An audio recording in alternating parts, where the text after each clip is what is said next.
bisa terlihat ya. Sudah terlihat Ibu.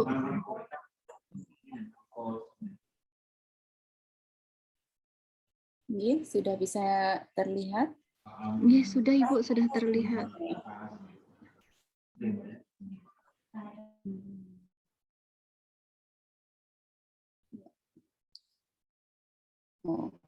Balik ini ya.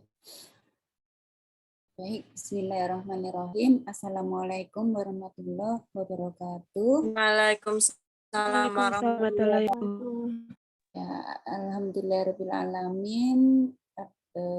Yang pertama kita ucapkan rasa syukur kita kepada Allah Subhanahu wa taala pada pagi hari ini kita diberikan nikmat sehat, nikmat semangat gitu ya untuk memulai hari bersama-sama ya. Karena dalam suatu ayat di dalam Quran disebutkan bahwa orang yang berilmu itu mempunyai derajat yang lebih gitu ya. Jadi berbahagialah kita ketika mendapatkan semangat untuk belajar ya, meraih ilmunya, karena oleh Allah diberi kesempatan untuk meningkatkan derajat kita. Selawat dan salam selalu kita sampaikan, kita curahkan kepada Nabi besar Muhammad SAW yang dari beliaulah kita belajar role model manusia yang mempunyai akhlak mulia, yang saya yakin semuanya sudah belajar tentang nabi besar kita, bahwa dari beliau kita bisa memahami bagaimana mensikapi kehidupan yang saya yakin beliau nabi kita mempunyai histori yang cukup menarik dalam kehidupannya, baik kisah sedih dan bahagia, dan bagaimana mensikapi sebagai seorang yang mempunyai akhlak yang mulia di hadapan Allah Subhanahu wa taala. Saya ucapkan terima kasih kepada Stikes Gombong yang memberikan kesempatan saya untuk berbagi ilmu, Mbak Leli sama Mbak Nela yang hari ini telah memandu. Saya ucapkan terima kasih. Ya, semangat berbagi ilmu ini salah satunya adalah semangat untuk amalan yang harapannya diterima Allah Subhanahu wa taala. Sebelum saya menjelaskan, saya akan memperkenalkan diri saya sedikit ya. Saya bernama Ibu Diniatik ya. Saya Kepala Laboratorium Biologi Farmasi di Fakultas Farmasi UMP, juga Ketua Sentra Halal di Universitas Muhammadiyah Purwokerto. Ya. Jadi pada saat ini sesuai dengan harapan, yaitu di teknologi obat alam ya, mata kuliah tersebut kita belajar tentang halal gitu ya. Sebenarnya saya salut sama dia karena memadukan halal dalam mata kuliah obat alam. Saya sendiri belum pernah memasukkan di teknologi fitofarmaseutik gitu ya. Jadi saya sendiri salut sama Mbak Leli malahan ya. Oke, kita bicara hari ini slide-nya cukup banyak ya. Semoga tidak menjemukan gitu ya. Nah, yang pertama yaitu tentang kehalalan bahan baku produk herbal ya. Karena ada 3 tema besar yang akan saya sampaikan ya, bahwa suatu produk akhir yang kita harapkan itu adalah halal, itu berasal dari suatu bahan yang halal ya, kemudian prosesnya pembuatannya itu halal untuk menjadi produk. Di situ ada proses pengemasan yang kaitannya adalah penyimpanan, ya, kemudian alat-alat untuk membuat produk sampai dengan transportasi juga dengan bangunannya. Yang semuanya itu masuk dalam cakupan manajemen halal, ya, manajemen halal untuk membangun produk yang halal, ya. Itu konsep umum dulu, ya. Konsep ini adalah faktor yang berpengaruh pada kehalalan produk, ya. Jadi ketika kita bicara halal itu tidak sekedar bahan, tidak sekedar proses, bahkan manajemennya, ya, itu perlu diperhatikan, ya. Sebuah tema menarik yang membahas tentang herbal yang halal, ya, karena Di sini kita bisa melihat bahwa banyak sekali produk-produk yang berkembang di sekitar kita ya. Ini active pharmaceutical ingredient ya. Ketika kita bicara bahan baku obat, itu berasal dari manakah gitu. Ini untuk daerah ASEAN banyak yang berasal dari India dan banyak yang berasal dari Cina ya. Karena itu sedangkan untuk ASEAN countries yang lain yaitu South Korea dan Taiwan, ini ya sangat kecil, yang lainnya Malaysia, Filipina, Indonesia, ya, Thailand. Kita bisa melihat bahwa active ingredient, yang Anda tahu contohnya adalah paracetamol atau apa ya, Antalgin, ya, produk-produk obat. Itu tantangan kehalalannya masih luar biasa karena berasal dari negara-negara yang non-Muslim, gitu ya. Artinya peluang peluang kehalalan herbal itu jauh lebih besar ya, karena bahan bakunya dari negara kita sendiri, Indonesia, kemudian pemrosesannya oleh kita sendiri, dan kita bisa mendesain produk herbal yang halal itu secara mandiri. Sedangkan kalau kita menggantungkan diri pada obat-obat konvensional, ya saya sebut demikian ya, seperti tadi yang saya sebut, ada paracetamol, Antalgin, ya, kemudian ya kelompok-kelompok aktif ingredient gitu ya. Itu semuanya impor ya, dan impornya dari negara yang kita tidak tahu bagaimana mereka membangun produk halalnya gitu. Karena bukan muslim gitu. Ya. Nah, ini adalah sebuah proses internal sebelum registrasi halal. Ya, ini saya sepintas aja karena tidak terlalu mendetail ya. Yang saya perlu sampaikan bahwa ketika melakukan proses internal ini, semua bahan baku dan dokumentasi halal itu harus ready dan dipesan dari masing-masing supplier dengan melampirkan sertifikat halalnya. Ya, jadi bahan baku dan dokumentasi halalnya. Jadi setiap bahan baku baik yang aktif maupun bahan tambahan semua harus ada dokumentasi halalnya. Kemudian fasilitas produksi dan peralatan itu juga harus dipastikan tidak bersamaan dengan produk lain yang mengandung babi dan turunannya.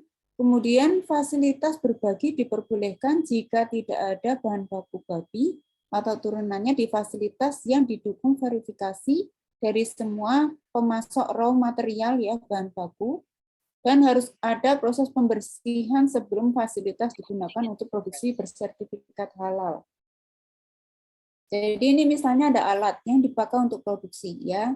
Diyakinkan bahwa di dalam produksi ini tidak ada yang mengandung unsur haram seperti babi dan turunannya ya. Nah, mungkin Anda heran, Budi ini kok sudah bahas babi dan turunannya gitu ya.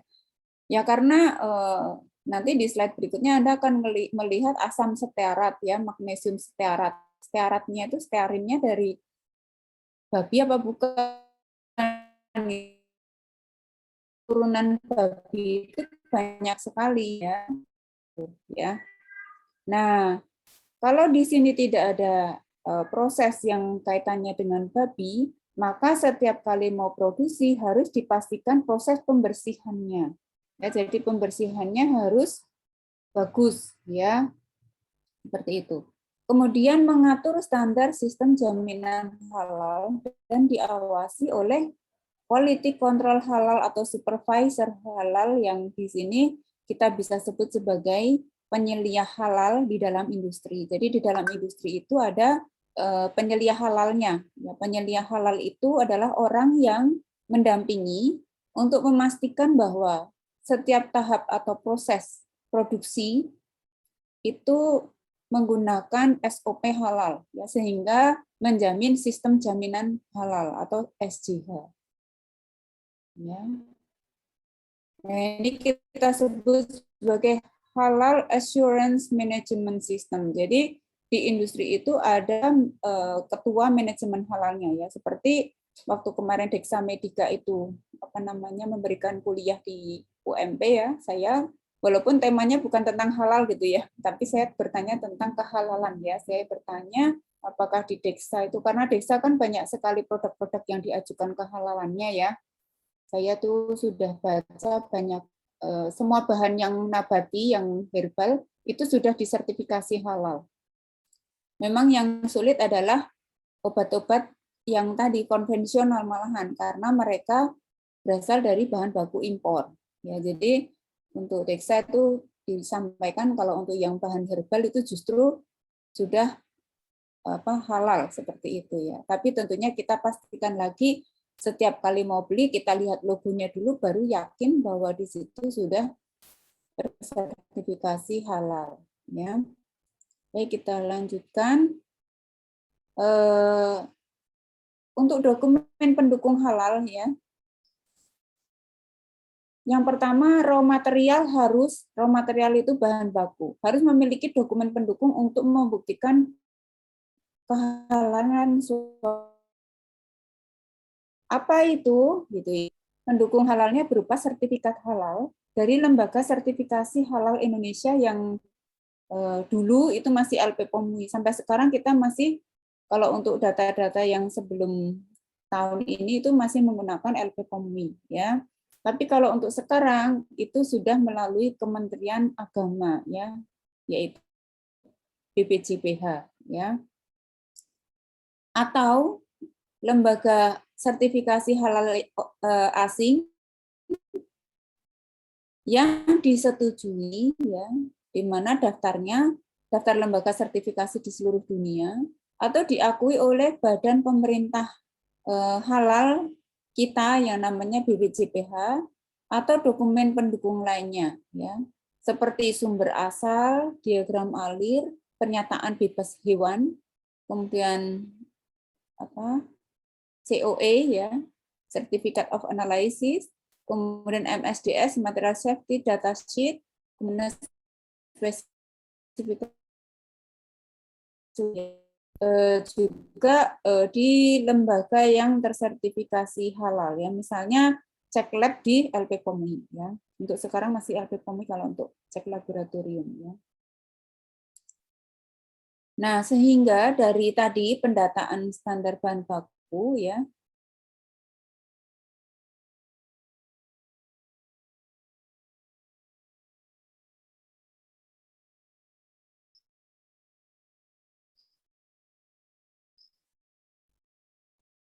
dari pendataan bahan baku, nanti kita akan mendata ya, misalnya regens ya, Mas halal certificate starting sekian, ada halal sertifikat. Ini kita lihat semuanya ada sertifikat halalnya ya, mikrobial iya, vitamin itu harus ada. Nah, kalau etanol gimana? Etanol di sini harus mematikan bahwa manufacturer must be industrial alcohol. Jadi harus dipastikan bahwa etanol yang digunakan untuk produksi oleh industri tadi yang sedang mengajukan sertifikasi halal itu industri alkohol yang memang menghasilkan alkohol sebagai pelarut, ya, bukan alkohol yang diperoleh dari industri homer. Kalau dari industri homer itu nggak boleh, ya. Jadi kalau etanol begitu. Kalau yang lainnya ini halal certificate. Ya. Ini dari mana? Bisa lihat dari flowchart-nya, bisa dengan source declaration atau pernyataan dari bagian manufacturer-nya. Ya. Kemudian ini bahan baku yang titik kritis ya. Ini masih tertulis critical cosmetic ingredient. Tapi sebenarnya di sini banyak yang tidak hanya cosmetic ingredient tetapi juga herbal ingredient. Ya. Yang lain ini bahan tambahan ini ya selain dipakai kosmetik juga sering dipakai untuk herbal juga gitu ya, makanya tetap saya ambil ya. Ini misalnya etanol ini harus must be from natural aerobic fermentation or synthetic ethanol intended as preservative in cosmetic formulation. Jadi alkohol, bukan industri komer. Nah, itu etanolnya boleh kita pakai, ya. Kemudian wax itu ada setil alkohol, lanolin alkohol, steril alkohol, ya. Ini diharapkan ya, kalau ini berasal dari asam palmitat ya, misalnya dari hewan, ya hewan harus disembelih dengan menyebut nama Allah gitu ya. Kalau itu bukan babi gitu ya, tapi kalau itu babi dan hewan haram itu enggak boleh gitu ya. Kalau misalnya hewannya itu halal, maka penyembelihannya harus menyebut nama Allah gitu ya. Oke, kita lanjut. Sampai saat ini ya bahan baku obat untuk bahan farmasi impor dari Cina itu sampai 60%, dari India 25%, selebihnya dari Eropa dan Amerika. Itu notabene negara non-muslim yang kurang peduli atas status kehalalannya. Oleh karena itu, memahami kandungan di dalam obat dan suplemen itu sangat perlu supaya kita bisa memastikan bagaimana produk yang halal gitu ya. Bagaimana proses pembuatan obat dan suplemen herbal dan kimiawi ya. Di sini adalah bahan penolong sebenarnya. Kalau bahan utamanya itu kan dari herbal ya. Biasanya kalau dari herbal ya halal gitu ya kalau dari herbal ya. Nah, jadi masalah itu adalah bahan penolong. Misalnya pelarut. Pelarut itu harus menggunakan pelarut yang memang hasil dari industri pelarut ya.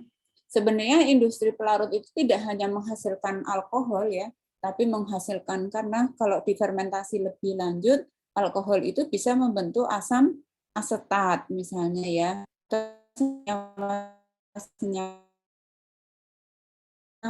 Untuk senyawa-senyawa, maksud saya pelarut-pelarut yang lain selain alkohol itu harapan kita atau dalam titik kritis halal ini harus berasal dari industri yang memang menghasilkan pelarut, bukan industri yang memang ditujukan menghasilkan homer. Ya.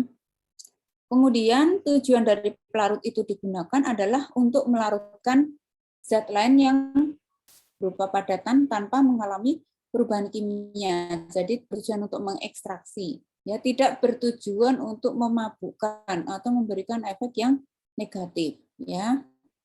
Pelarut yang biasa digunakan adalah yang polar, itu larut dalam alkohol dan air, kurang larut air dan alkohol, maupun non polar itu yang larut minyak. Ya, itu tiga-tiganya harus dipastikan kehalalannya dengan konsep tadi. Ya.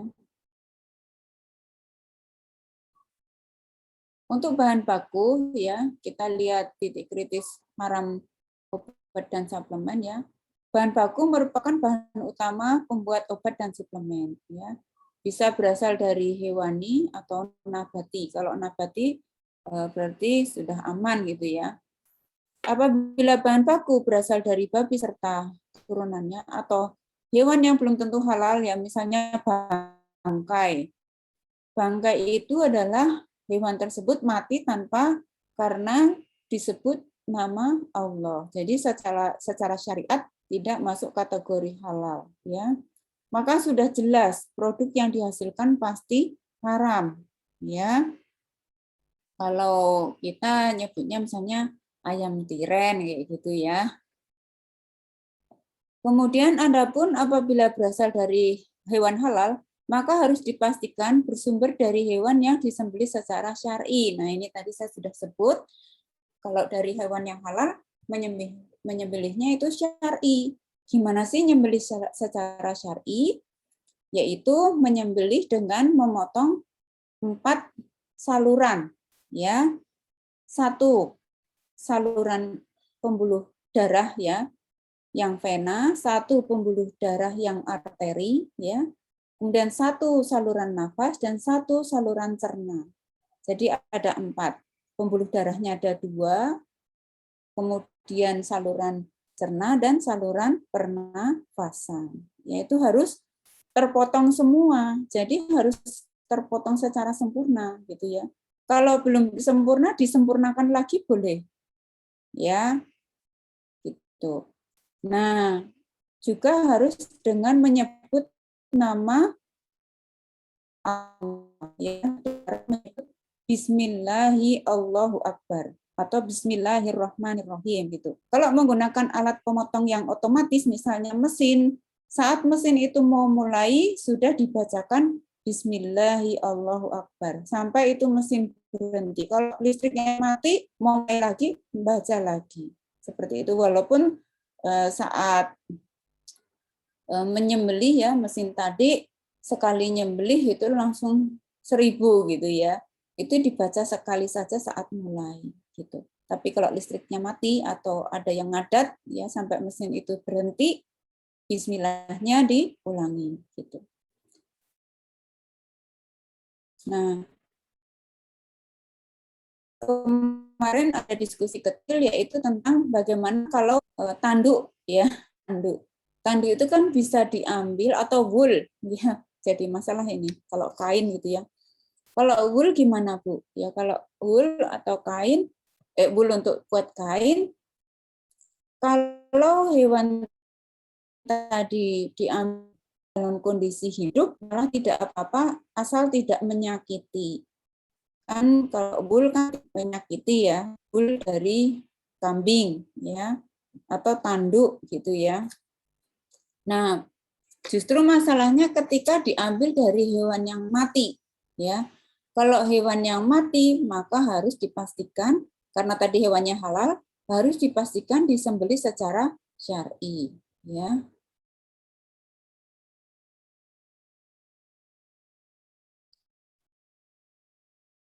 Nah, ini sudah bicara bahan baku ya. Kemudian bahan pembantu ya. Sama halnya dengan bahan baku, bahan pembantu juga harus dipastikan kehalalannya meskipun perannya tidak sebanyak bahan baku ya. Misalnya pelapis tablet yang mungkin berasal dari gelatin yang harus dipastikan berasal dari hewan halal dan disembelih secara syar'i ya. Jadi gelatin ini kan banyak tuh, malah justru yang paling bagus itu adalah gelatin babi. Harus dipastikan bahwa gelatin ini tidak berasal dari babi gitu ya. Sama halnya dengan zat kimia yang berbentuk cair, ketika harus disimpan dalam cangkang kapsul, perlu diperhatikan cangkang kapsul ini berasal dari gelatin atau bahan asal tumbuhan. Ya, kalau berasal dari agar-agar malah dari gelatin harus dipastikan gelatinnya tadi bukan gelatin babi. Ya. Kemudian penggunaan emulsifier. Ya. Juga perlu diperhatikan berasal dari nabati atau hewan halal yang disembelih secara syar'i. Jadi emulsifier jangan sampai berasal dari babi, karena sampai sekarang emulsifier dari babi itu juga yang paling bagus, teksturnya itu halus ya, terutama pada kalau yang dilihat sama kita langsung ya pada anak-anak itu ya es krim gitu ya emulsifier. Ya. Salah satu yang perlu kita perhatikan tentang pelarut yaitu alkohol, maka perlu diperhatikan ini sudah diulang ya. Bukan berasal dari industri Homer. Cangkang kapsul dari gelatin, dipastikan gelatin tersebut tidak berasal dari kulit, tulang hewan ya, yang berasal dari babi. Ya. Secara garis besar, sumber gelatin untuk pembuatan kapsul dibagi gelatin tipe A yang berasal dari kulit babi dan gelatin tipe B yang berasal dari kulit dan tulang sapi. Berarti kita milih yang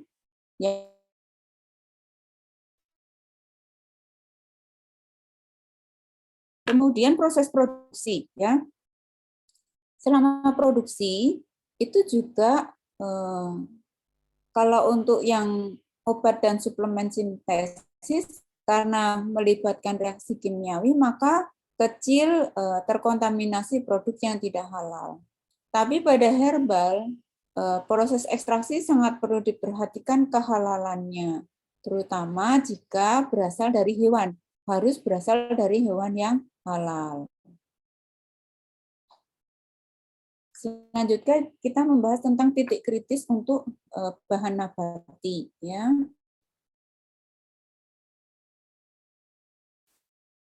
Jadi ini bahan nabati ya.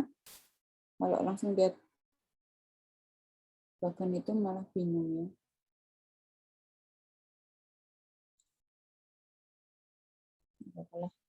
Saya jelaskan dulu ya. Titik kritis itu ini ya, misalnya ini non TK, non titik kritis. Ya. Ini titik kritis ya. Kalau kita sebut titik kritis, berarti di situ harus ada pembuktian bahwa proses tersebut atau bahan tersebut terjamin kehalalannya. Ya, misalnya ini ya, dari mulai bahan nabati. Kalau tanpa pengolahan, maka non titik kritis. Ya sudah, ini halal gitu ya. Misalnya simplicia, hanya dikeringkan saja. Maksimal air kadarnya 10% dah dikemas langsung. Berarti kan hanya simplicia. Adakah pengolahan? Tidak, hanya dikeringkan saja. Ya, maka itu termasuk non titik kritis. Jadi baik jamu seduhan ya, jamu yang berasal dari tadi ya rajangan atau dalam bentuk yang secara morfologi masih utuh, itu masih kategorinya non titik kritis ya. Namun jika bahan nabati mengalami suatu perlakuan ya, nanti ditanyakan dulu apakah perlakuan tersebut yaitu dengan menambahkan suatu mikrobial, kultivasi mikrobial. Jika iya, ya, apakah ada fermentasi Homer, ada tujuan untuk menghasilkan alkohol? Tidak, maka masuk titik kritis. Ya, titik kritisnya di sini kandungan alkoholnya tidak boleh lebih dari 1%. Ya. Kalau ada fermentasi dan jumlahnya banyak dan justru fermentasi itu merupakan suatu hal yang sangat vital gitu ya, maka masuknya karena memang tujuannya adalah menghasilkan etanol ya. Kalau tanpa kultivasi mikrobial ya tidak, apakah masih ditambah dengan bahan penolong yang lain, misalnya menggunakan karboadsorben atau penambahan magnesium stearat dan seterusnya gitu ya. Kalau misalnya tadi masuknya bahan penolongnya adalah karboadsorben, ya, ini harus dilihat dulu masing-masing bahan penolongnya, misalnya ada 5 bahan penolong. Masing-masing itu dilihat di checklist, di positive list ya. Jika bahan tambahan tadi ya, bahan penolongnya tadi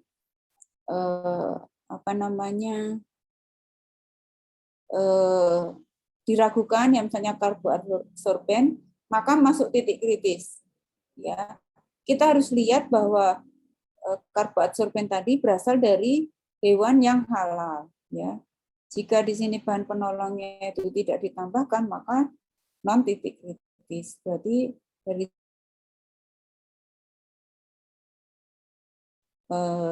non titik kritis ya, seperti hanya nabati saja tadi. Nah, ini sedikit saya ungkapkan tentang produk mikrobial itu semuanya masuk titik kritis ya. Karena terkait dengan media yang digunakan untuk menumbuhkan mikrobial tadi, apakah ada mengandung unsur haram atau tidak. Ya. Status kehalalan bahan ya, bahan yang berasal dari hewan pada dasarnya halal kecuali yang telah diharamkan oleh UU JPH sesuai syariat yang berdasarkan fatwa MUI. Ya. Bahan yang berasal dari tumbuhan pada dasarnya halal kecuali yang memabukkan dan atau membahayakan kesehatan. Ya. Bahan yang berasal dari mikroba dan dihasilkan melalui proses kimiawi, biologi, dan rekayasa genetik diharamkan jika proses pertumbuhan dan pembuatannya bercampur, terkandung, atau terkontaminasi dengan bahan yang diharamkan menurut syariat. Ya. Kemudian, apa itu bahan yang haram? Yaitu darah babi, bangkai, turunan babi, hewan yang disembelih tanpa nama Allah, binatang buas, dan burung berkuku, cakar, kemudian khomer, bahan yang berasal dari turunan dari bahan haram, bahan yang terkontaminasi atau tercampur dengan bahan haram atau najis, bahan yang berasal dari tumbuhan atau bagian organ manusia, ya misalnya plasenta manusia, ya itu enggak boleh. Ya. Ini adalah fatwa MUI tentang metanol, ya tentang etanol. Etanol yang diperkenankan untuk misalnya pada herbal kan sering ekstraksi ya. Yang penting tidak berasal dari industri farmer. Ya. Produk obat dan kosmetik tidak ada batas selama tidak membahayakan kesehatan. Ya.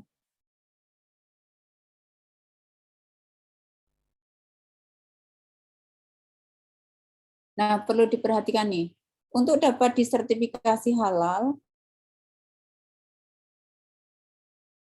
harus memenuhi persyaratan berikut. Untuk produk minuman harus kurang dari 0,5. Produk makanan misalnya vinegar dan sayuran masih tidak ada selama membahayakan kesehatan. Ya.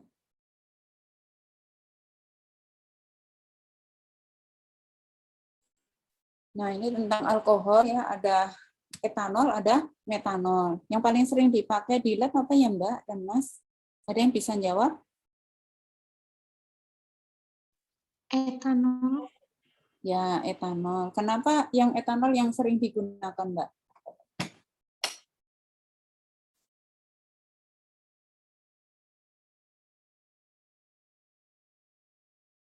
Tadi yang menjawab siapa? Mbak Rizky ya? Ya. Kenapa etanol lebih banyak digunakan dibandingkan metanol? Ada yang bisa menjawab?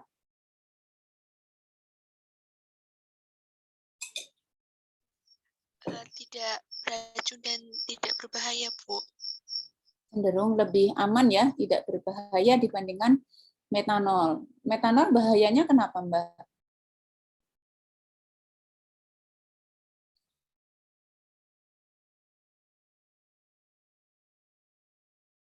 Metanol bahayanya gimana? Ada yang tahu?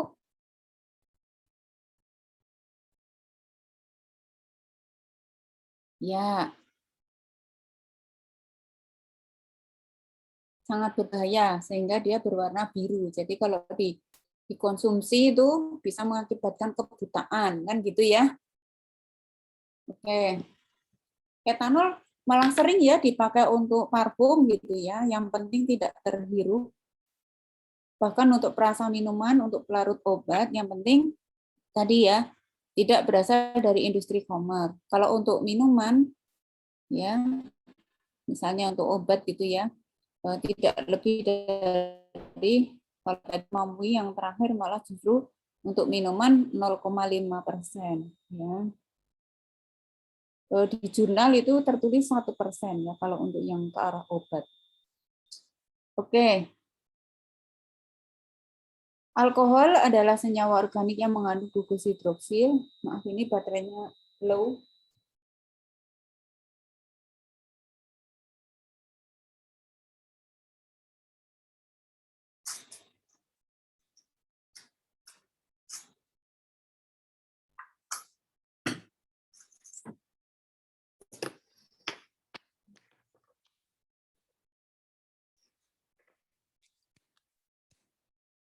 Ya.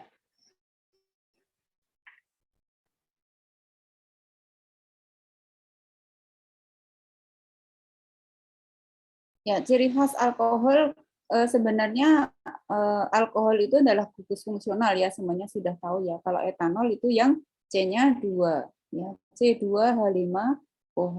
Kalau metanol berarti C-nya 1 gitu.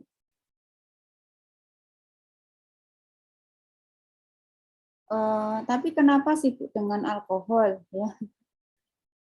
Yang disebut di dalam Quran itu bukan alkohol, jadi bukan alkohol itu yang haram, yang nggak boleh dikonsumsi itu adalah khamr. Beda loh ya, alkohol dengan khamr. Coba Anda minum etanol 70% dengan khamr. Nah, ini malah nyuruh dosennya ya. Jelas beda ya. Kalau khamr itu kan bersifat memabukkan, kadarnya juga tidak terlalu tinggi, tidak tinggi banget gitu ya. Jadi tidak setinggi etanol mutlak gitu ya. Kalau etanol mutlak malah nggak kuat gitu ya. Ya, seperti itu ya. Kalau khamr itu ya sekitar 30% gitu ya, 25 gitu ya. Nah, itu justru yang segitu itulah yang menghangatkan tubuh dan bersifat memabukkan gitu ya. Nah, di sini sudah tertulis ya di surat An-Nisa, di Al-Baqarah gitu ya. Orang yang beriman sedang kamu dalam keadaan mabuk sehingga kamu mengerti apa yang kamu ucapkan ya. Kemudian anak saya aja membaca sebuah TikTok ya, anak sekarang tuh TikTokan banget gitu ya. Al-Fatihah kalau membacanya tidak benar gitu ya menurut TikTok gitu ya.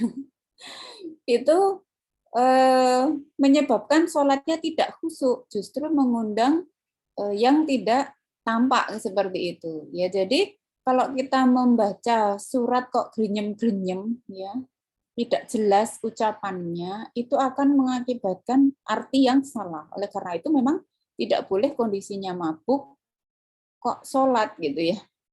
Kemudian Al-Baqarah ya 219 yang itu sempat rame ya.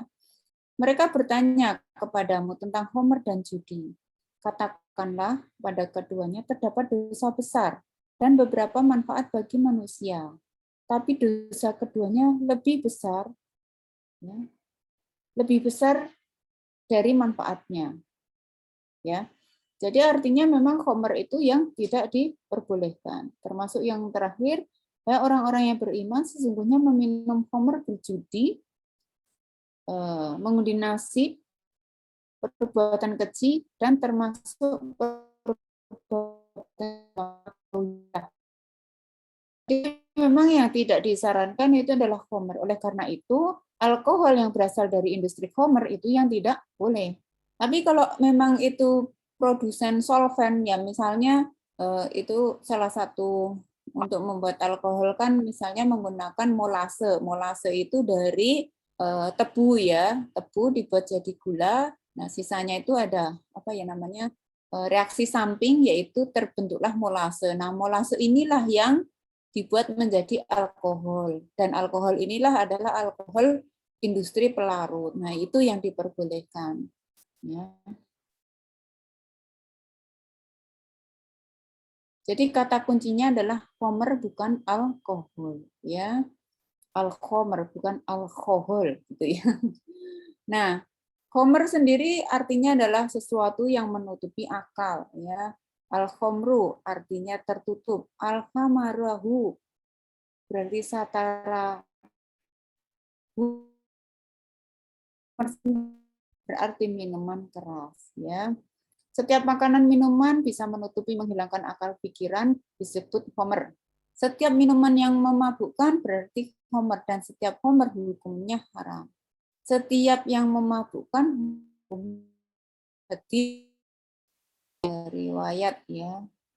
Oke, sekarang kalau kita bicara tape ya. Kalau kita bicara tape pada hari ke-6 itu sudah tinggi. Ya, apalagi yang diambil itu airnya diperas dan diminum, itu yang tidak diperbolehkan. Ya. Nih, yang haram adalah cairan tape yang memabukkan. Tapi kalau tape yang dimakan dengan ini bahannya itu tidak memabukkan kalau sampai maksimal 3 hari. Kalau lebih dari itu rasanya sudah berubah. Coba Anda rasakan ya, kalau ya enggak menyuruh ya. Biasanya memang gitu, kalau lebih dari 3 hari itu rasa manisnya udah hilang gitu ya, sudah cenderung sama.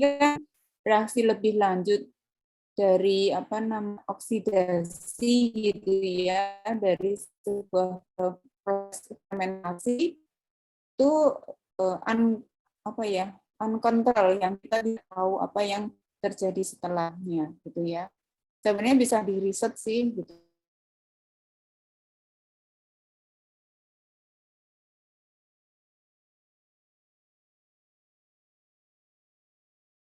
Ya, inilah yang diperbolehkan sepanjang tidak membahayakan ya.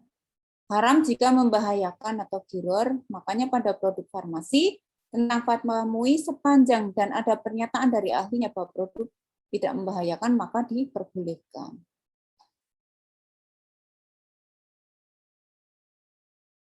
Ya. Ini salah satu contoh ya, bahan baku sodium hyaluronat ya. Agen pemurniannya adalah air terpurifikasi dan etanol. Jadi waktu memurnikannya membutuhkan menggunakan etanol. Nah, inilah yang titik kritis ya. Nah, titik kritisnya ini nanti harus dicek apakah etanolnya berasal dari industri pelarut gitu.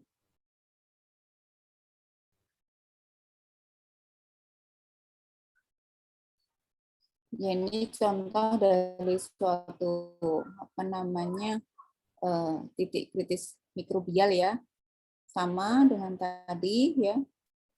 Kalau titik kritis mikrobial itu justru di medianya, ya media yang digunakan ini itu halal apa enggak? Misalnya menggunakan darah, ini manusia kan enggak boleh. Kalau darah dari hewan gimana? Ya, kalau darah dari hewan harus hewan yang disembelih secara harus di mikrobial tadi tidak mengandung media tadi ya. Tapi kalau dari darah babi jelas tidak boleh, darah manusia enggak boleh gitu ya. Kemudian halal memenuhi kepatuhan terhadap peraturan negara dan menghormati konsumen. Jadi ini kepentingan dari halal itu di sini ya. Fokus pada infrastruktur halal, fasilitas, sistem IT, pedoman yang jelas ya, dan sumber daya manusia yang memahami tentang sistem manajemen halal, kemitraan dan yang kuat dalam penelitian inovasi dan penelitian halal ilmiah dan standar sistem ya.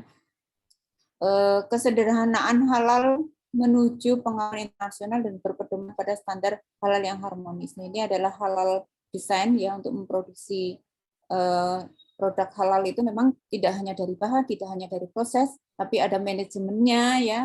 Jadi memang kalau kita bicara halal itu sebenarnya luas gitu ya, seperti itu. Sekarang tentang kehalalan produk herbal ya. Nah, ini potensi herbal di Indonesia ya, potensi obat tradisional yang semakin lama semakin meningkat dari tahun ke tahun ya. Dan variannya juga melebar gitu ya.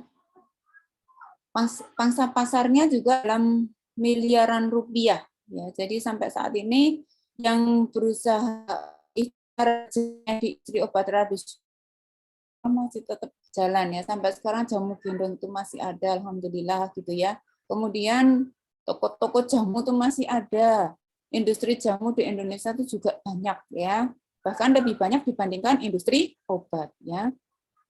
Nah, ini pengelompokan obat tradisional saya yakin sudah dijelaskan di mata kuliahnya ya, saya hanya sepintas saja bahwa ini kehalalan itu ada di statement di jamu, ada di OHT maupun di fitofarmaka. Anda harus memperhatikan. Kalau pengen lihat mudahnya memang bisa dibuka di miliknya Diksa Medika, itu banyak produk yang sudah mengarah ke fitofarmaka dan UHT dan sudah mengarah ke halal. Bukan saya menawarkan ya, cuman karena sempat berdiskusi dan memang di sana sudah ada manajemen halal di industrinya gitu ya. Oke. Ya. Jadi selain sertifikat CPOTB juga dalam perkembangannya adalah sertifikat halal ya. Nah, obat dan suplemen ya. Obat dan suplemen terbagi menjadi dua, yaitu herbal dan kimiawi ya. Obat dan suplemen herbal mempunyai kandungan ekstrak tumbuhan, bahan mineral, zat organik, atau campuran bahan-bahan tersebut yang diproses sedemikian rupa sehingga berubah menjadi bentuk sediaan yang menjadi pil atau serbuk tanpa adanya campuran bahan kimia. Ya. Kalau suplemen kimiawi mempunyai kandungan bahan-bahan yang dicampur dengan proses dengan sintesa kimiawi sehingga didapat senyawa yang senyawa dengan khasiat farmakologis tertentu. Jadi kalau suplemen kimiawi ada sintesa kimiawi, kalau obat dan suplemen herbal tanpa adanya campuran bahan-bahan kimia. Ya. Kalau obat tradisional definisinya ini ya sudah tahu semua ya.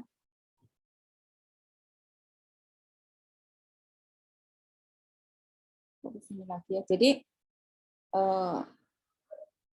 tadi yang belum saya tersampaikan adalah jumlah ya. Sampai sekarang sudah ada 11.000 produk jamu, 62 produk OHT dan 24 produk fitofarmaka ya. Jadi perkembangannya cukup menarik ya sekarang, yang OHT dan fitofarmaka ini semakin banyak ya. Dulu yang paling banyak itu obat herbal terstandar dan belum fitofarmaka. Sekarang OHT yang menjadi fitofarmaka jauh lebih banyak lagi. Ya, suplemen kesehatan adalah produk yang dimaksudkan untuk melengkapi kebutuhan zat gizi, memelihara, meningkatkan, memperbaiki fungsi kesehatan, mempunyai nilai gizi atau efek fisiologis, mengandung satu atau lebih bahan berupa vitamin, mineral, asam amino, atau bahan lain bukan tumbuhan yang dapat dikombinasi dengan tumbuhan. Jadi kalau SK itu campuran ekstrak dengan merupakan sintesis ya. Kalau OT itu murni obat tradisional ya. Ini regulasi tentang obat tradisional dan suplemen kesehatan ya. Peraturan, kemudian ini pemahamannya ya tentang apa gitu. Terus ini keduanya itu mengandung informasi operasional dan suplemen ya. Nah, yang menarik ketika mengajukan sertifikasi halal kalau untuk obat tradisional ya, itu harus sudah terregistrasi dulu. Jadi harus sudah sudah mengajukan ke Badan POM dan sudah mendapatkan nomor ini sudah terregistrasi secara resmi oleh Badan POM, baru nanti mengajukan sertifikat halal ya. Yang menarik di situ. Jadi dari sisi toyib ya, kalau melihatnya lebih ke toyib, lebih ke apa? Keamanannya dan mutu. Toyib itu aman dan bermutu, toyib ya. Jadi kalau sudah aman dan bermutu, baru diajukan sertifikat halalnya ya. Ini kita bisa lihat, jadi tentunya tadi obat herbal terstandar maupun fitofarmaka yang terregistrasi halal, ya sudah mendapatkan sertifikat halal, dia juga sudah punya NOREK, ya nomor registrasi. Nah ini data dari nomor registrasinya, ya kita bisa lihat yang suplemen kesehatan itu sampai 5.000, obat tradisional itu 12.000, ya. Ini yang kosmetika, ya kosmetika karena juga menggunakan bahan. Nah juga justru kosmetika ini cukup banyak ya, kosmetika itu ya. yang sudah mendapatkan registrasi, dan ini berarti berpeluang untuk diajukan sertifikasi halalnya. Ya. Ini kenyataan di Indonesia yang sudah saya ceritakan tadi, bahwa ini kesempatan untuk herbal Indonesia bangkit gitu ya, terkait dengan kehalalannya. Tadi saya sudah banyak membahas tentang titik kritis kehalalan. Apa itu titik kritis kehalalan? Yaitu suatu titik atau poin di mana komponen yang haram bisa masuk, yang menjadi penentu kehalalan suatu bahan pangan. Di antaranya adalah tidak mengandung alkohol, ya, atau komponen yang memabukkan, ya, bukan hewan yang buas, bertaring, berkuku panjang, dan babi. Jadi penentu kehalalannya ini, kalaupun ada alkoholnya ya berasal dari industri alkohol, dan juga kadarnya tidak terlalu tinggi. Ya, kalau untuk minuman di bawah 0,5% ya. Kemudian dia seperti halnya pada makanan, yaitu HACCP, Hazard Analysis Critical Control Point, itu bisa dikatakan titik kritis halal itu adalah Hazard Analysis Critical Control Point. Ya, di titik di mana dimungkinkan haram itu masuk. Oleh karena itu harus diketahui melalui proses pembuatan produk bahan, ya. Jadi dari mulai bahan sampai menjadi produk itu prosesnya seperti apa, ada bahan tambahannya apa, kemudian alatnya bagaimana, adakah dia bersama dengan bahan yang lain diproduksi pada alat yang sama, itu harus dipastikan. Karena disitulah kita bisa melihat titik kritis kehalalannya, ya, seperti itu ya, dari bahan baku, kemudian peralatan yang digunakan, kemudian apa namanya bahan-bahan penolong seperti itu. Sehingga panduan produksi yang halal adalah semua bahan yang digunakan dalam produksi, baik itu bahan awal, eksipien, bahan tambahan, bahan penolong, termasuk bahan kemasan ya. Tadi seperti kapsul itu kan untuk masukkan dalam cangkang kapsul itu menjadi titik kritis ya. Dan setelah itu dimasukkan dalam wadah plastik. Nah, plastiknya itu harus halal juga, tidak berasal dan atau turunan dari bahan haram. Bahan atau produk tidak bercampur atau terkontaminasi dengan bahan haram berasal dari bahan tambahan, bahan penolong, dan fasilitas produksi. Jadi kalau di dalam industri tersebut, misalnya membuat permen herbal, satu permen herbal diajukan untuk mendapatkan kehalalannya, yang sama mengandung babi dalam satu fasilitas industri, itu nggak boleh, ya. Tapi kalau sama-sama permen herbal, satunya tidak mengandung babi, ya, tetapi tidak diajukan sertifikat halalnya. Jadi satu disertifikasi, satunya enggak. Nah, yang tidak disertifikasi dengan yang enggak tadi, ya, walaupun dua-duanya itu sudah diyakinkan berasal dari bahan yang halal,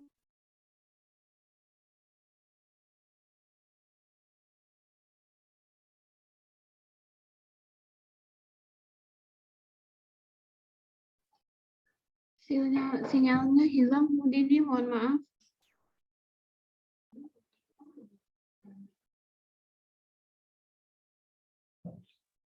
Cek, Bu Dini, oh malah keluar. Bu Leli, sinyalnya sebentar. Oh ini sudah gabung kembali. Oh iya. Ya tadi terlempar Bu Dini, mohon maaf untuk slide-nya. Nah iya. Ya.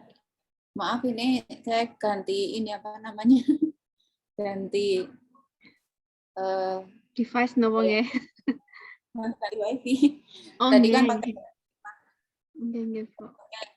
Saya lanjutkan ya, pas lagi semangatnya ya tadi membahas tentang halal ya. Jadi misalnya satu permen herbal diajukan kehalalannya, satunya tidak, dan sudah yakin dua-duanya tidak tidak mengandung bahan haram, tetap yang jadi kunci itu adalah bagaimana mencuci fasilitas produksi. Jadi alat-alatnya harus dicuci dengan cara yang diatur dalam fatwa MUI gitu ya.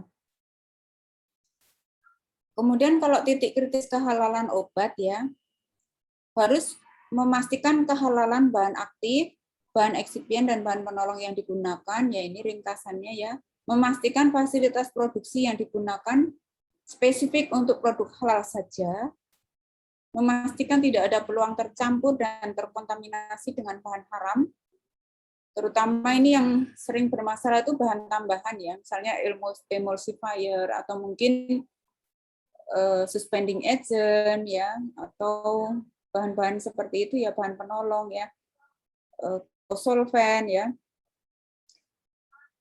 stabilizer gitu ya, itu bahan penolong, atau dari fasilitas yang digunakan ya. Jadi fasilitas itu adalah alat-alat yang digunakan untuk membuat tadi ya, untuk memproduksi.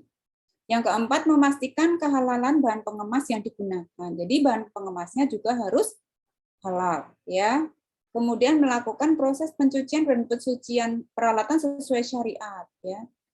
Mungkin di dalam benak Mbak dan Mas sekalian, wah ini berarti dicuci Bu, dipakai air gitu ya.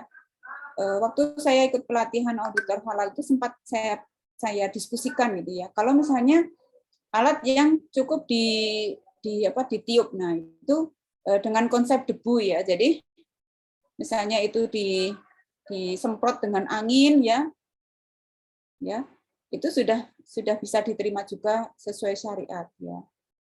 Misalnya alat tersebut tidak boleh kena air misalnya.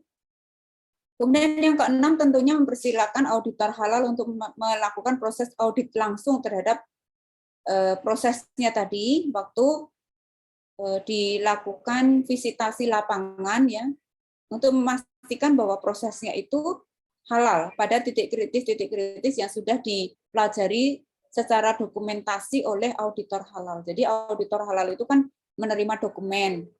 Nah, nanti dari dokumen tersebut dibaca mana titik kritisnya. Nah, nanti auditor halal menyampaikan, saya nanti visitasi ke sana untuk memastikan prosesnya itu halal atau tidak. Nah, nanti auditor halal itu akan mewawancarai manajemen halalnya gitu ya. Kemudian studi ke lapangan, cek titik kritis yang sudah diduga melalui bagan proses dokumentasi halal yang sudah diajukan oleh industri yang ingin mendaftarkan produknya di sertifikasi halal. Ya. Semoga nggak pusing ya, saya mencampur sertifikasi halal ini ya.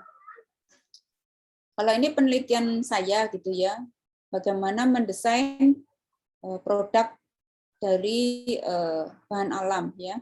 Walaupun sampai sekarang ini belum sampai jadi produk ya, saya sudah mencoba bikin produk sendiri, tapi belum saya kerjasamakan dengan industri karena sampai saat ini yang mau membuat granul instan itu belum ada gitu ya. Ini produk saya yaitu obat untuk mengurangi asam urat dari daun kepel ya. Ini adalah pengajuan kekayaan intelektual. Jadi saya sudah mendaftarkan paten dan sekarang sedang proses pemeriksaan substantif yang kedua gitu ya. Ini dari tahun 2017 ya. Ini publikasi saya waktu di Jakarta, saya mengikuti hilirisasi inovasi herbal Indonesia tentang tadi granul kepel gitu ya, daun kepel untuk penurun asam urat ya. Jadi penelitiannya itu dari mulai in silico docking, kemudian ada in vitro menggunakan enzim santin oksidase, kemudian ada in vivo menggunakan tikus, ya, kemudian uji toksisitas juga menggunakan tikus, dilanjutkan pembuatan produk berupa granul, ya, dan ada uji-ujinya juga antioksidan dan seterusnya gitu ya, dan juga anti hiperurisemia ya. Kemudian saya ajukan di pendaftaran paten, ya. Inilah produk, ya. Kalau saya bahas produk ini, jelas etanolnya berasal dari industri solvent gitu ya. Jadi secara kehalalan itu sudah masuk ya. Kemudian bahan-bahan untuk membuat produknya juga secara titik kritis tidak ada gitu ya. Sehingga kalau saya daftarkan ke sertifikasi halal, insya Allah bisa masuk gitu ya. Hanya tinggal bagaimana mendapatkan industrinya dulu, kemudian mendapatkan nomor izin edar, ya kan, baru nanti bisa mengajukan sertifikat halal. Ya. Ini juga sama, yaitu pengawet dari sediaan nanopartikel dari daun manggis ya, walaupun gambarnya ini kan buah manggis, tapi yang saya pakai ini adalah daun manggis ya. Itu juga prosesnya sama. Nah, ini isinya adalah VCO ya.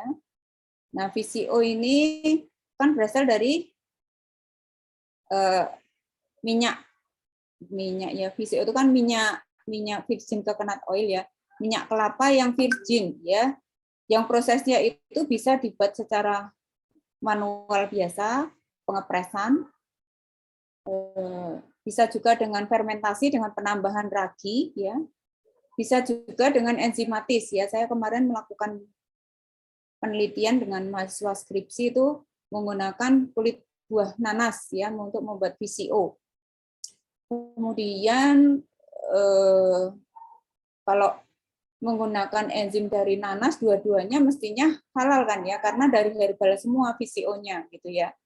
Kemudian adanya twin ya, sama apa ini PEG ya, itu juga halal ya. Jadi tidak ada kendala terkait dengan pengajuan kehalalannya. Ekstraksinya juga menggunakan etanol dari industri industri solvent ya.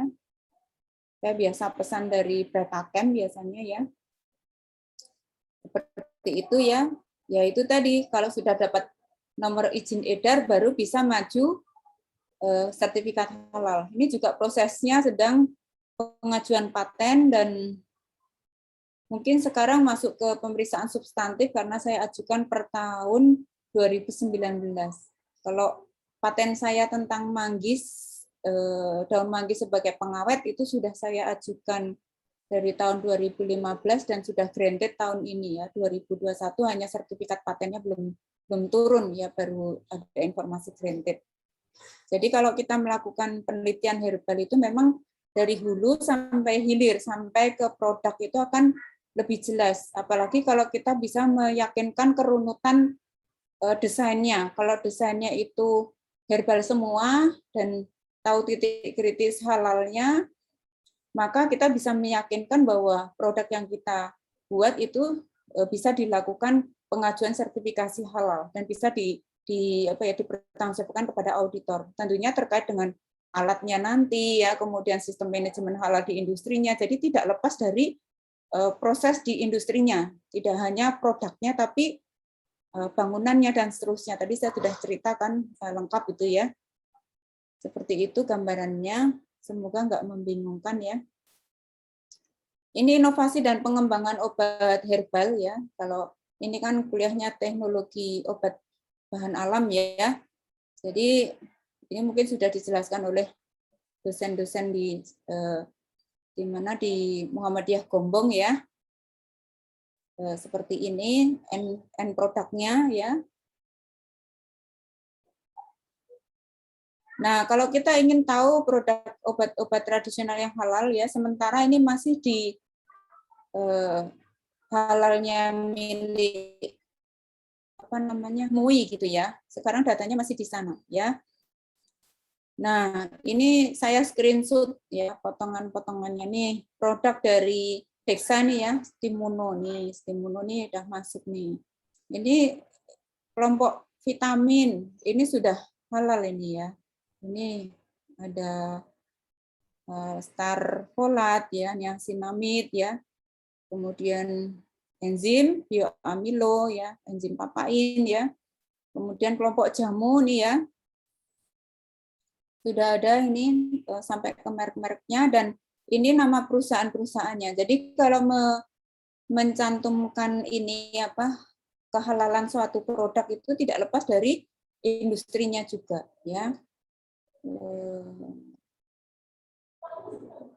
Ya, Stimuno ini harusnya dari Dexamedica, cuman ini kok nggak muncul ya. Harusnya di sini ya, karena saya sudah membaca di Dexa gitu ya. Nah, ini yang lain juga sudah mengajukan ya. Ini ada dari Herbalife yang rame, banyak yang pakai ya. Phytochemidorexa ya. Dari CV Putri Sejati ini yang paling banyak memang dari Dexa. Ini semuanya Dexa ini di sini nih. Ya.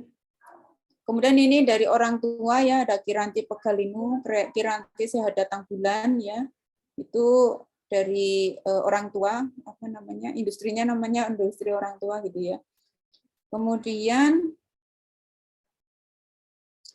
ini Konimek, ini sudah mengajukan halal untuk Paramek nyeri otot, Paramek sendiri ya, dari Merck ada Neurobion, kemudian Disfatil dari Prima Medica, kemudian Aventis ya. Ini saya bukan menawarkan ya, ini biar tahu aja gitu ya. Karena ini dari database yang saya ambil dari Halal MUI gitu ya. Ya, ini dari Yarindo, ini malah sudah mendaftarkan yang obat ya. Ini banyak sekali ya. Nanti bisa di-download karena ini berapa megabyte ya. Nanti saya berikan juga boleh ya. Nah, ini sebenarnya materi saya waktu webinar ya, saya masukkan juga. Ini tadi sudah saya jelaskan ya.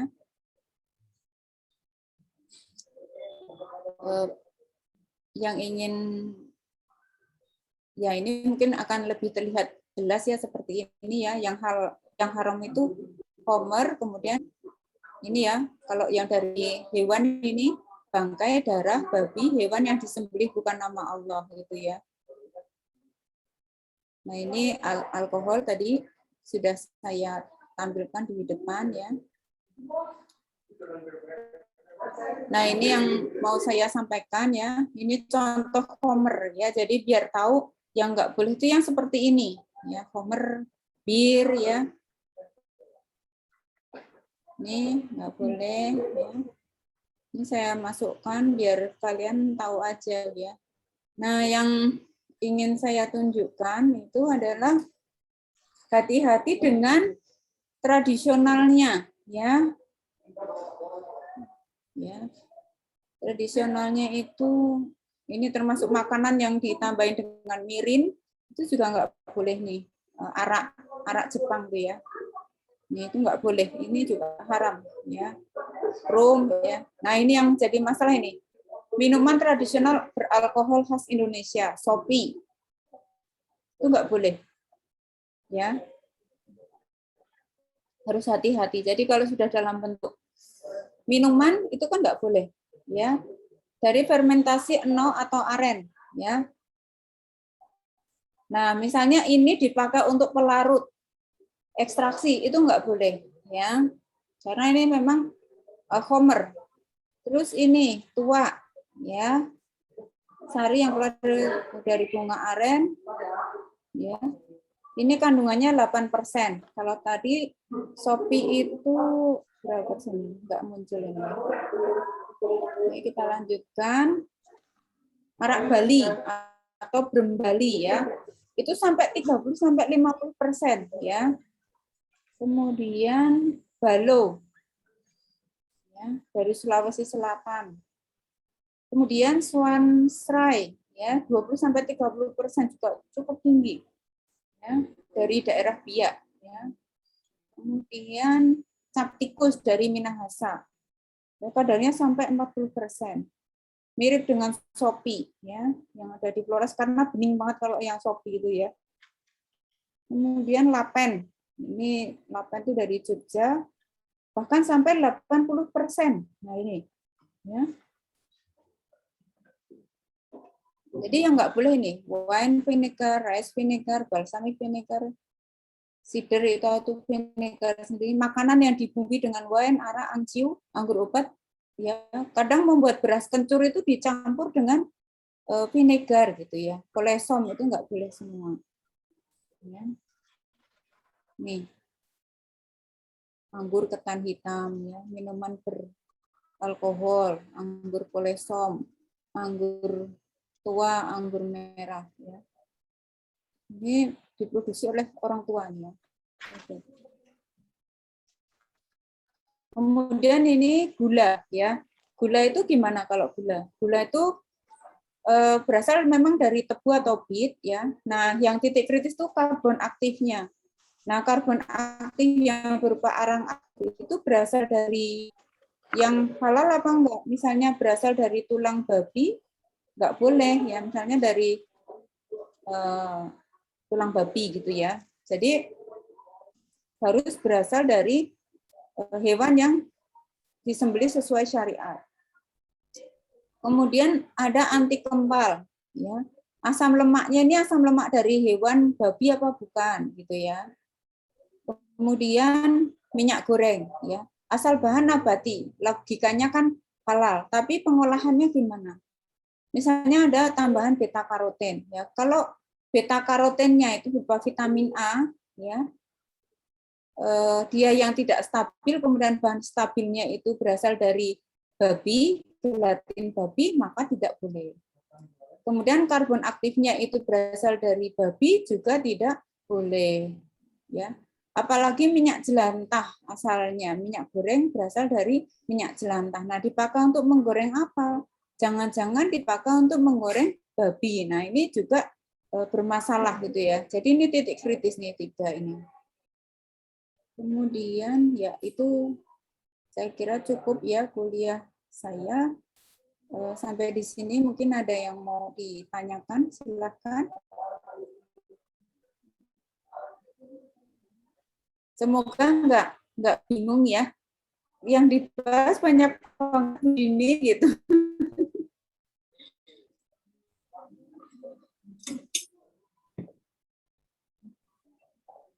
Kita sampai jam 10.50 kan, berarti masih sisa waktu untuk tanya jawab.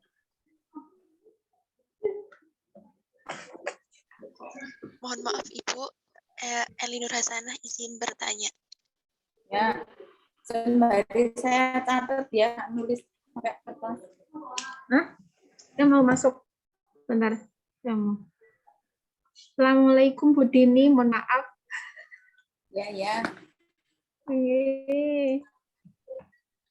Mohon maaf saya telat Bu. Gimana kabarnya Bu? Sehat Bu? Ya Allah, Mbak Leli, alhamdulillah sehat. Iya. Mohon maaf tadi habis apa, jadi saya baru masuk sekarang. Maaf.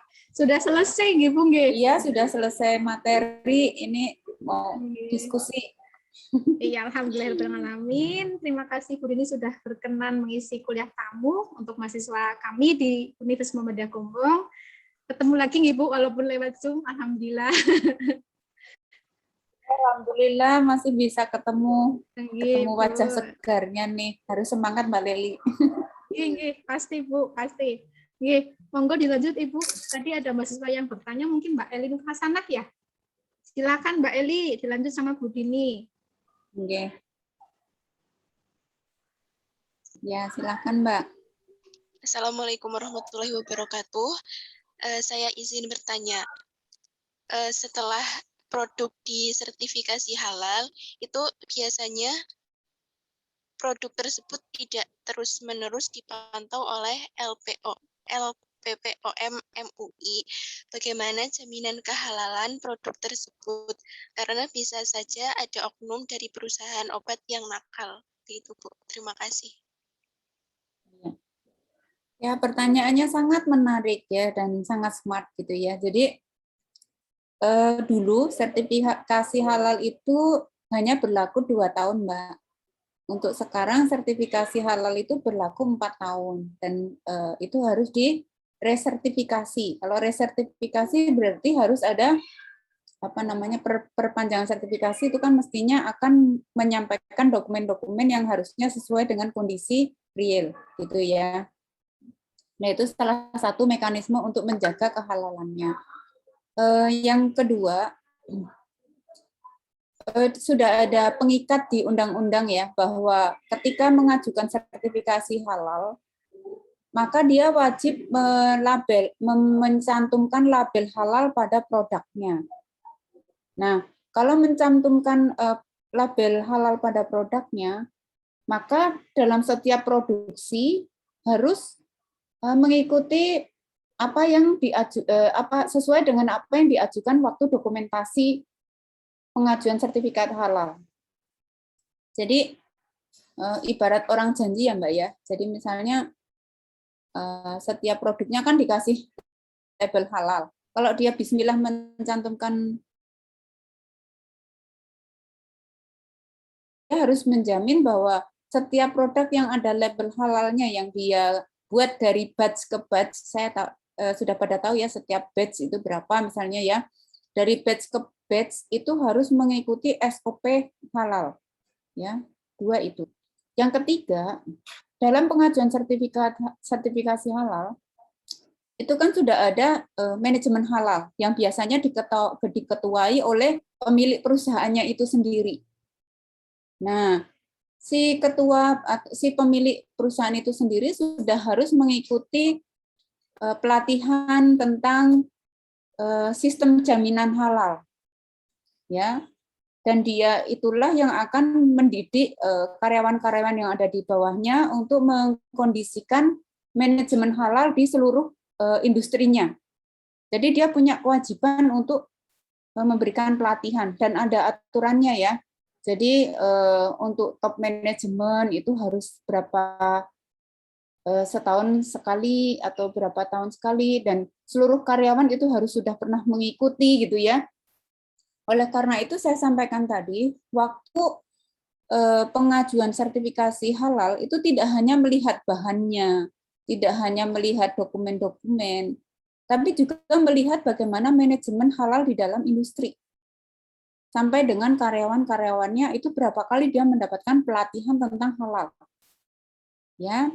Dan di dalamnya itu ada penyelia halal atau kalau bahasa lainnya adalah auditor internal. Auditor internal itu seperti quality control, tapi quality control kehalalannya. Nah, dialah yang bertanggung jawab untuk memastikan setiap proses ya itu mengikuti dokumen halal gitu ya. Sehingga manajemen halal itu bisa ditegakkan di industrinya tersebut. Nah, jadi kalau itu skalanya industri, itu memang lebih rigid pengajuan sertifikasi halal, tujuannya apa? Meminimalkan tadi adanya oknum. Ya, kalau oknum itu kan hanya 1-2, ya. Bicara oknum ya. Kalau keseluruhan industri itu oknum itu sulit, Mbak. Karena semuanya sudah disadarkan dengan pelatihan manajemen halal. Ya, dari top manajemen, kemudian middle management sampai dengan paling ujung karyawan-karyawan yang paling sederhana, paling kecil, bahkan sampai ke tukang sapunya semuanya harus belajar tentang manajemen halal. Jadi sudah ada aturan seperti itu untuk sistem manajemennya. Jadi